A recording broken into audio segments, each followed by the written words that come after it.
I'm John Williams. I'm here today at Derbyshire County Cricket Club on the 26th of October 2017, and I'm here to interview Clive Harris. Thank you. Good morning, Clive. Good morning.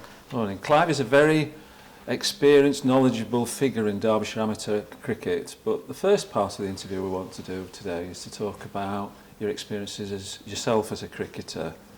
What got you first interested in cricket? Well, first things first, I was born in Littleover, and I was very, very fortunate is that the junior school in Littleover actually played cricket. Right. So that got me 10 or 11, which was virtually unheard of in those days, different now. I was then fortunate enough to win a scholarship and go to Bemrose, which was a school that really was sports orientated. It was top class for sport. They played cricket. We played other grammar schools, Anthony Gell, Brunts at Mansfield, High Pavement, Nottingham, that kind of thing. So it was a decent standard. And I played there for about 4 years as you moved up through the years.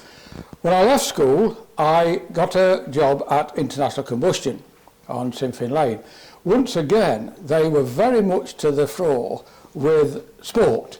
And they had a very vibrant, at that time, interdepartmental cricket section, as well as football and netball and basketball and all sorts. So, although I started in the drawing office, that was the team I played for in the interdepartmental. Got roped into that straight away. So it was virtually a continuous process. Now, things happened at Combustion that I'll not go into detail. There was a bit of a conflict between works and staff, by which time I'd gone into the works as an engineering apprentice, and a bit of a fallout. And that very day, on a Saturday, we were playing Littleover. And the captain came up to me and he said, "Why are you playing here?" He obviously knew me. In fact, we only lived round the corner from each other. And I said, "Well, this is where I work, but you were going back to work, even at weekends. You know, you were there Monday to Friday, and you were still going back on Saturday, you know, to play cricket. So, oh, come and play for Littleover." So I went to Littleover, and it was a super setup at Littleover because youngish lads, all my age group, and about 7 or 8 of us also played for Littleover Old Boys at football. So there was an all-round continuance of friendship and, you know, going down the corner and all that business. Yeah. But as I approached the mid-20s, I wanted to have a go at league cricket, right? We'd played Jackson Cup against the Elvis and Boltons and the Spondons of this world. And in fact, Littleover actually won the Jackson in '66. The Jackson Cup being the main kind of cup that was available for you to compete in? Yes, it was a knockout. It was actually 2020. Right, yes. Right? Yeah, yeah. Which round in this area they played before the war. Yes. You know, this business that ECB's come up with is nothing new. Yeah. And there was 2 competitions. There was the Butterley for sort of, shall I say, junior clubs, and there was the Jackson for the senior clubs. Right. And Littleover used to enter, along with already established league clubs like obviously Bolton, Spondon, etc. And we managed to win it in '66, which was down here actually, which was at the county ground. Yeah. A terrific achievement for as it were, a non-league club. Yeah. I mean, in those days, Spondon was particularly strong. Harland and Jeffries opening the batting. Albert Mays played for them, the Derby footballer. Right. Cooper brothers, they had a very strong side. And Alveston and Bolton, of course. George Schofield as captain I think they won the league about 7 years out of 10 or something. It was a really strong side. So that got me thinking that I ought to have a go at this league cricket. Now, Littleover, we did have meetings about going in the then league, but the vote was always against, right? There was quite a lot of friendly cricket in those days. In fact, when I eventually did start in league cricket in the mid-60s, there was actually only 3 divisions of what was nicknamed the Border League, actually. Yeah. But I worked with a guy at Combustion who played at Denby. Right. And they were in the league. And he heard my sob story, and he said, "Well, look," he said, "come to Denby and, you know, have a try." Yeah. Well, I went up to Denby, wonderful captain called Dick Pickering, who played for Derbyshire Seconds quite a bit. And I played a friendly game against Rolston. And obviously did all right. I was a bowler, by the way. Right, I was going to ask you that, don't worry, I'll come on to that. No, I was allegedly a quick bowler. Right. But, okay, I'll leave that for others to decide. And he came up to me at the end of the game and said, what are you doing on Saturday? And I said, well, I really want to have a go at this league cricket, thinking I'd start in the second team, you know, and work my way up. Yeah. Well, he says, we're at Langley Mill. Yeah. Now, Langley Mill were top dogs. Right. No two ways about it. Yeah. They was one of the first clubs to engage overseas players. They had a big connection with Derbyshire, right. Phil Russell, etc. And they were top dogs. Well, to say that it was still cricket would be putting it rather delicately. It was still cricket, but it was nothing like what I was used to. Right. Just very briefly, the miners' welfare next door at Langley Mill used to kick them out at 2:30 from the bar, right? And they used to come and sit. There's a wall at Langley Mill along the top, and they used to come and sit along there and vent their feelings at anything that they didn't like. Right. And then, of course, 6 o'clock, they all went back in the welfare.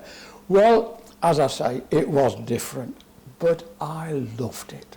I absolutely loved it. The atmosphere, the fact that you were playing for something. Mm. We had a very successful side at Littleover. People like Chris Armishaw, who played odd game for Derbyshire on a Sunday. But we were playing friendly cricket. And I remember one particular season, I think we won every game, you know, but it still didn't mean anything. Mm. Now, if you win every game in the league, you get promoted, you know, and that was the difference to me. Yeah. And as I say, I loved it. And I had about 7 or 8 years at Denby. We were in the top division. All there was in those days was Section A, Section B for first teams and a Division 2 for second teams. That's all there was in league cricket. And we were all in the Section A, and I think our best year was we finished third. And we never really were seriously in contention for relegation. So there's some good cricket, and we won some games.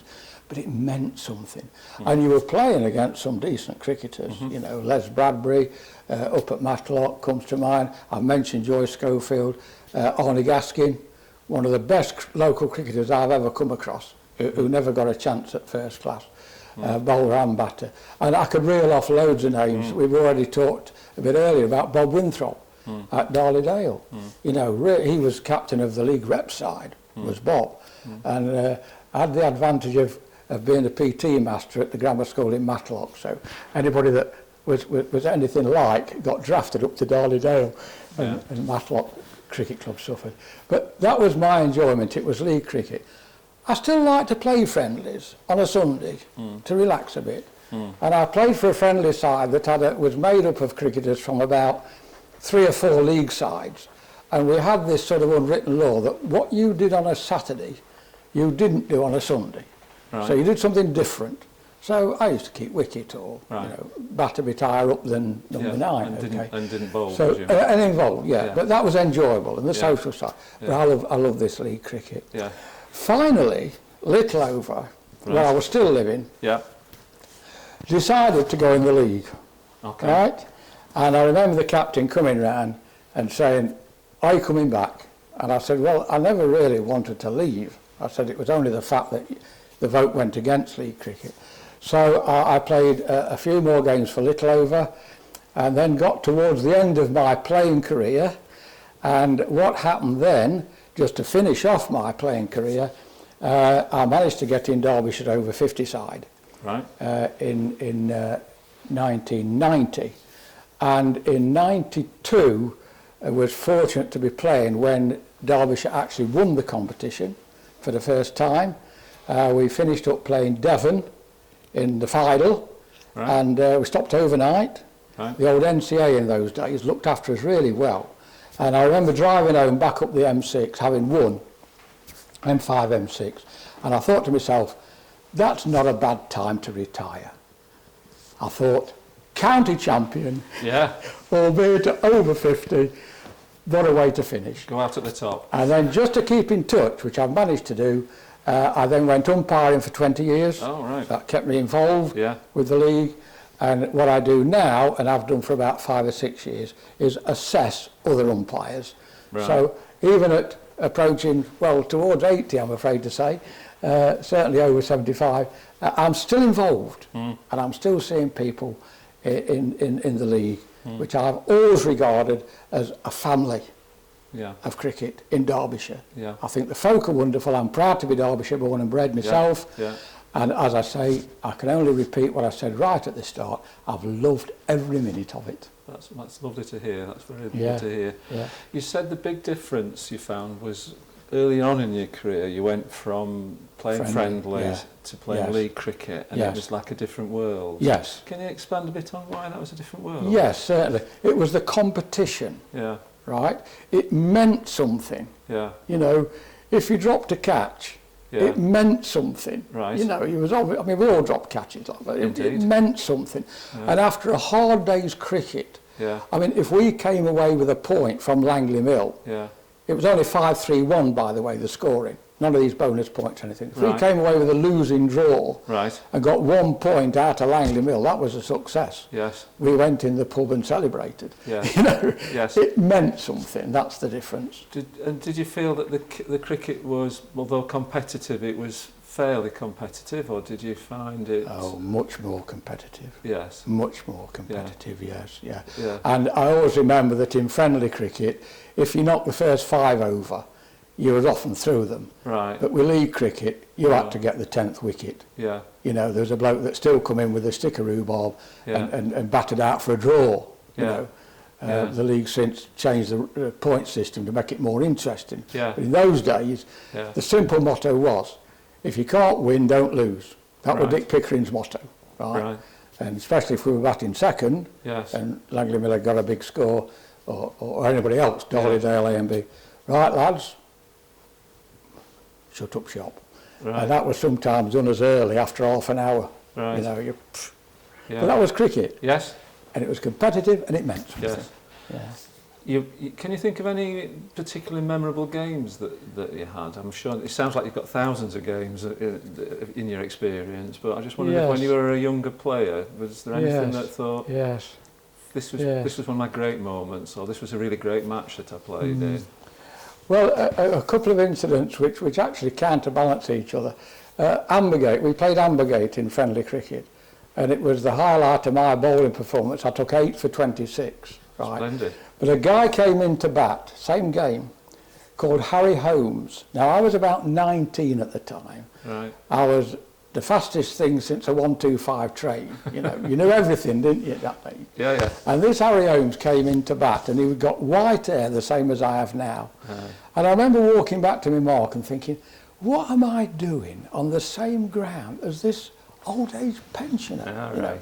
Well, I don't know whether you know the Ambergate ground, but very, very briefly, it starts off as a square, the outfield slopes up, then you've got a huge 20-foot high stone wall to the A6 motorway. Right. Then you've got a huge embankment up to the railway, Yeah. and on top of the embankment was a signal box. Yeah. Right? Now, I think you know what's coming. Yeah. I come steaming in, and this guy, effortless, helped the ball on top of the signal box. Fantastic. Right? Yeah. Well, fantastic for him, not very good for me. Now, over the years, the story got embellished, because in those days, the line was open right the way up to Manchester. Right. Before it closed it. Yeah. And they reckon, my so-called colleagues in the cricket team, reckon that the ball dropped in a railway wagon and finished up at Manchester Piccadilly, and is in the Guinness Book of Records as the biggest hit in cricket. It sounds like it should well qualify, doesn't it? We often used to finish up in the Hurt Arms, which was the pub, coming back from Darley-Dale and things. And they set me down one day, come and sit here, Clive, come and sit here. And I sat there, and through the window was this signal box. Right. And they'd done it deliberately. What do you reckon? Do you remember about that kind of course? Yes, I remember this old age pensioner hitting me for 6. Yeah. Well, more than a 6, it were 18. And what a great leveller, though, cricket is, isn't it? Yes. You know, you're 19, you think you know everything, yes. and yet this, but he'd fade faster bowlers than me, he wasn't scared. No helmets, nothing like that. No. Beautiful shot. Just connected with it. What a leveller. Yeah. What a leveller. Yeah. Never forget that. Never forget that. Happy days. Yes. Happy days. Do you ever remember any batting performances? You said you were primarily a bowler. Did you ever do anything? Not really. No. I tended to bat. If I batted number 8, I was high up the order. Right. I did actually enjoy batting. Yeah. And in a friendly game at, I'll think about it in a bit, I did actually get 87, which was the highest score, and they broke off for tea. Right. Friendly game. Yeah. And I thought, surely they're going to give me another couple of overs to get me. I'd never go 100, obviously. No. And the skipper declared at tea. Apple with Magna, another thing you remember. Yeah. But again, I just enjoyed batting. Yes. But usually you're either blocking out. Yes. Or thrashing and crashing. Yes. Because there's only a bit of time or a few overs left. Yes. So it was like one thing or the other. Yes. But I concentrate on my bowling, and as I say, I was very fortunate. Used to open with some other great bowlers at Little Over, a guy called Barry Wroughton, who probably is not so famous, but Chris Armishaw. He'd get in any team, even now. He was a terrific cricketer. Yeah. Yeah, and I opened the bowling with him. And we were very successful. Mind you, there was a very good reason for that in those days. The pitches were nothing like what they play on now. No. In my later years as umpire, you go to pitches now, and we used to play on what's now the outfield. Yeah. With grass that's inch long, and of course the ball was going all over the place. Yeah. Very helpful if you get a bit of movement. Yeah. Whereas now, of course, I mean, that's something might come on to in a bit with the league, that the facilities and the pitches are just out of this world to what they used to be. Yes. To what they used to be. Yeah. Indeed. Yeah. So that helped. Yeah. Yeah. And you said about umpiring. Yes. You obviously did that for a significant number of years as well. I retired in '92, as I say, after this result in Devon, and I'd already done a bit of umpiring. And I knew John Salisbury, the umpire secretary, very well. And I said, what about it? Oh, yes, he said, yes. A colleague of mine had actually hurt his neck very badly and was unable to play cricket. And he fancied a bit of a lad called Chris Riley. He fancied a bit of umpiring, so we went together to start with.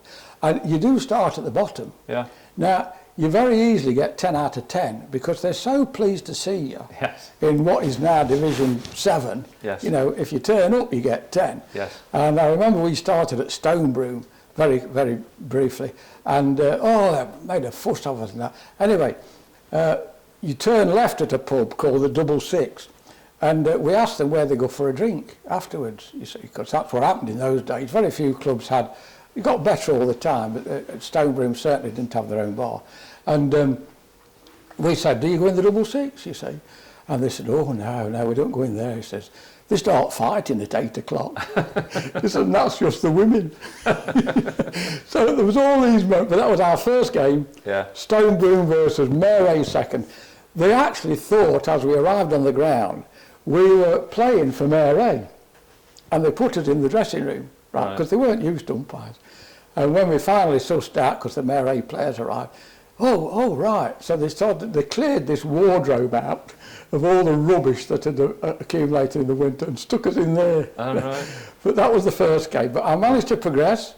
I got up onto the Premier League list. Well, it wasn't the Premier League in those days, mid-90s, top section. Yeah. Managed to get on their list. And when the Premier League started in 97, 99 it actually started, ECB started in 97 with the idea of Premier League. I managed to get on the Premier League list and did Premier League for about possibly 12, 14 years. Well, the Premier League is something we're going to come on to in the next interview. Yes, indeed. So yeah, for now, fine. thank you very much, Clive. You're more than welcome. Thank you.